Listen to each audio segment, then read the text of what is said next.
In 1981, riots broke out in Brigham. Margaret Thatcher's government faced mounting protests. The tube was falling apart, but Top of the Pops was still on every Thursday. London was loud, divided, stylish, and unforgettable. The streets smelled of petrol, fried onions, and rebellion. Music exploded. Walls were covered in graffiti, and wealth clashed with poverty at every traffic light. This wasn't the swinging 60s or polished present. It was something rougher, realer. A city between collapse and reinvention. Let's rewind the streets and see what London really looked like. Oxford Street in the 1980s was a battlefield of bags and bargains. Every weekend, the pavements overflowed with tourists, teenagers, and tired parents. Red buses crawled by while shop fronts flashed with neon signs and window mannequins posed in shoulder pads and acid-wash denim. You didn't just shop here. You got swallowed by the crowd. The stores were changing fast. Some still held on to oldie world charm, like department stores with grand staircases and wood-polished perfume counters. But fast fashion was arriving. Chains took over, flashing sale signs in red and yellow as pop music blasted through open doors. It wasn't glamorous. It was chaos, consumerism, and a bit of magic all mixed together. Even if you didn't buy anything, walking down Oxford Street was an experience. It was London showing off, loud, fast, and hungry for attention. And whether you loved or hated the crowds, you never forgot them. Camden in the 80s was raw, electric, and unpredictable. The market wasn't yet polished for tourists. It was gritty, loud, and unapologetically weird. You could find leather jackets, secondhand records, punk patches, and political pins, all within the same row of stalls. The smell of incense mixed with fried food and spray paint. Musicians, rebels, and outcasts made Camden their stage. Punks with spiked hair and ripped shirts stood beside Rastafarians selling handmade jewelry. Street performers played reggae, ska, or synthpop, while alleyways pulsed with the sound of underground London. It was a place to get lost and to be found if you were looking for your tribe. Camden wasn't curated. It was chaotic. It didn't want to impress you. It wanted to shake you. And for those who came of age in that scene, it was more than a market. It was a movement. What was the first record you bought? Portello Road in the 80s had the air of a fading photograph. It was charming but worn, a place where history clung to every awning and doorway. The Saturday market was its crown jewel, and by mid-morning it was packed with antique dealers, fruit vendors, and old locals arguing over prices. The colors of the houses hadn't yet become Instagram famous. Back then, they were just homes, some crumbling, some immaculate. Tourists came, but so did collectors, artists, and families who'd lived there for generations. You might stumble on a silver spoon from the 19th century, or a scratched Beatles LP under a pile of second-hand coats. There was something slow and sincere about Portobello. It didn't roar like Camden or glow like Oxford Street, but it hummed warmly. And that hum sounded a lot like home. King's Cross in the 80s was not a postcard. It was gritty, tired, and tense. Graffiti covered brick walls. The platform smelled of oil and old coffee, and the air was thick with cigarette smoke. It felt more like a crossroads than a destination. By day, commuters rushed through its tunnels with blank faces, while announcements echoed through tiny speakers. By night, the area surrounding the station changed tone entirely. It was known for shadows, prostitution, rough pubs, and people who didn't want to be seen. But even in its decline, King's Cross had a strange kind of poetry. It was the kind of place where you could disappear or start over. A place where people left, returned, or waited. Never just stood still. And as the decade went on, whispers of change began, but the scars of the 80s still ran deep. Soho in the 80s didn't sleep. It burned. Neon signs blinked above smoky doorways, and music spilled into the streets from behind thick velvet curtains. This was the epicenter of nightlife, rebellion, and blurred lines. You could go for jazz, punk, or something much darker, and find it all within a 5-minute walk. Strip clubs, gay bars, record shops, and private clubs coexisted without apology. It was messy, loud, and alive. Police raids were frequent, but so were fashion scouts and rising stars. Behind every doorway, there was either trouble or brilliance or both.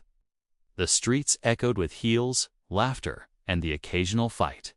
By day, Soho looked like a hangover, but by night, it was electric. It wasn't clean, it wasn't safe, but it was unforgettable. For many, it was the only place they felt truly seen. Brixton was more than a postcode. It was a protest, a rhythm, and a heartbeat. In the 80s, it became a symbol of struggle and resilience.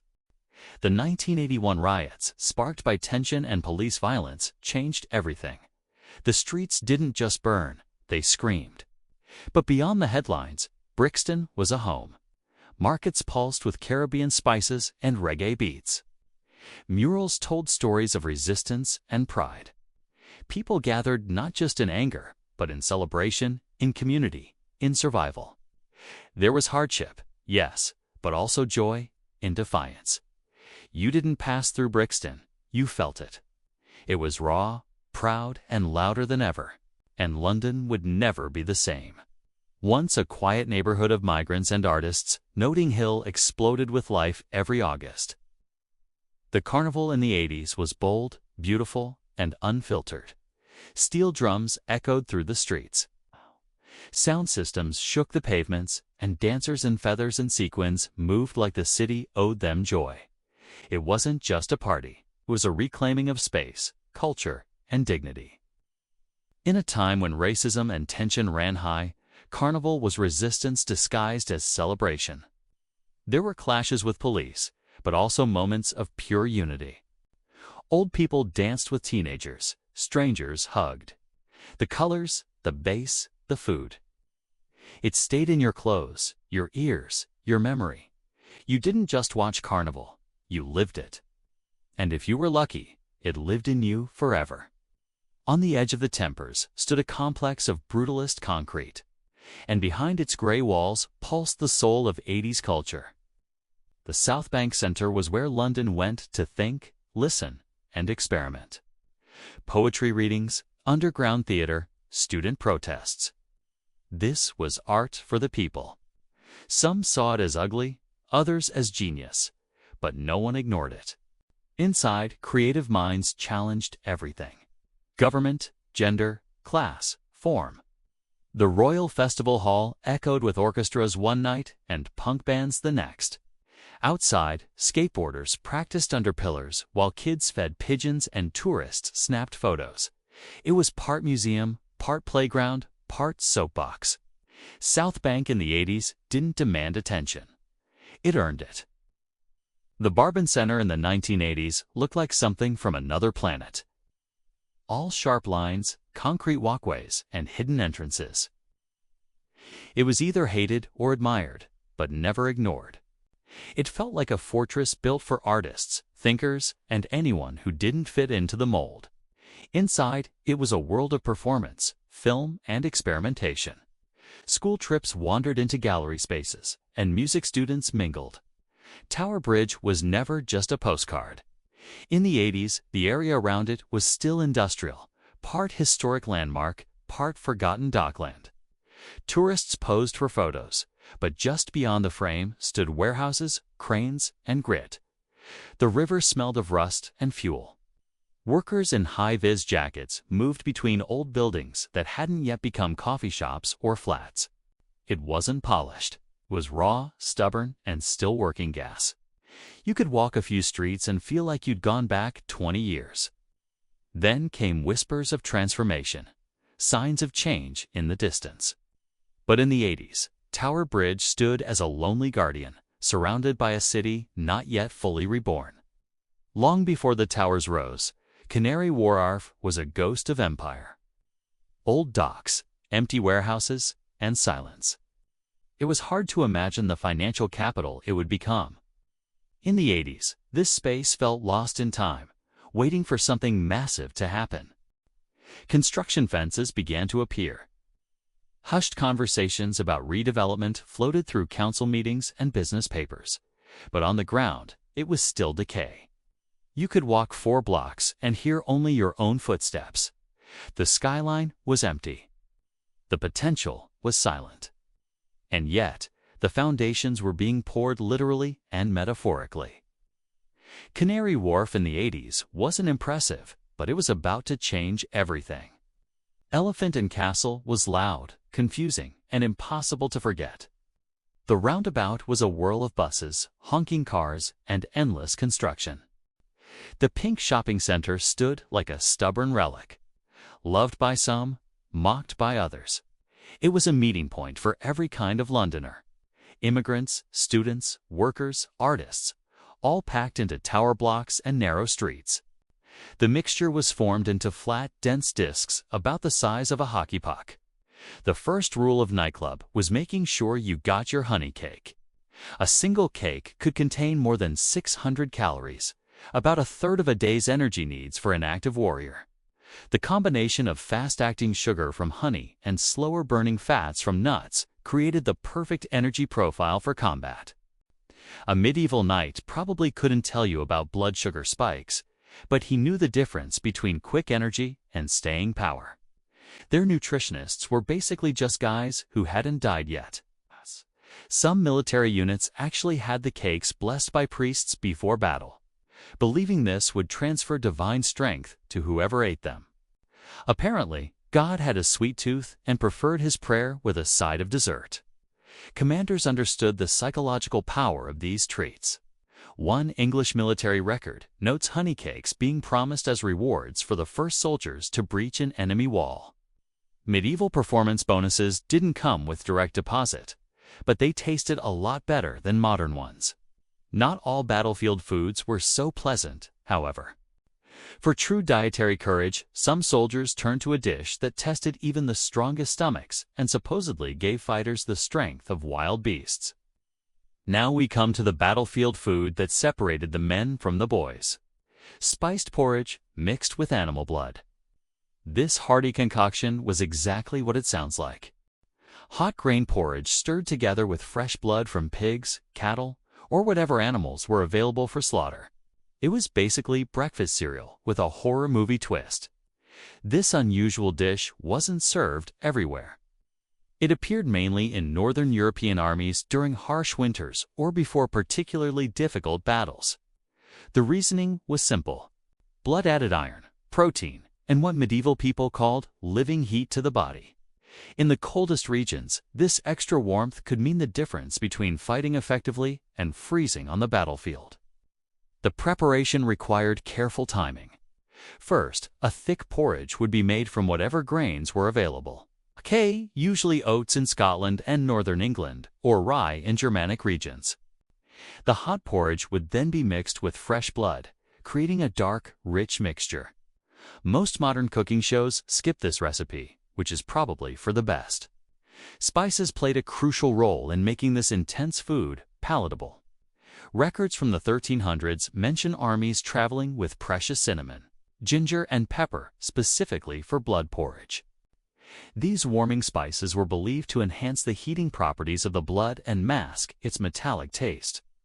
Medieval medical thinking held that consuming blood transferred the strength and vitality of the animal to the warrior. A military medical text from 1412 recommends bull's blood specifically for soldiers who would be in the front lines of battle, claiming it would give them the charge of the bull and steadiness in the face of enemies. The dish provided remarkable nutrition. Modern analysis suggests a bowl of blood porridge could deliver up to 25 grams of protein and significant amounts of iron, zinc, and B vitamins.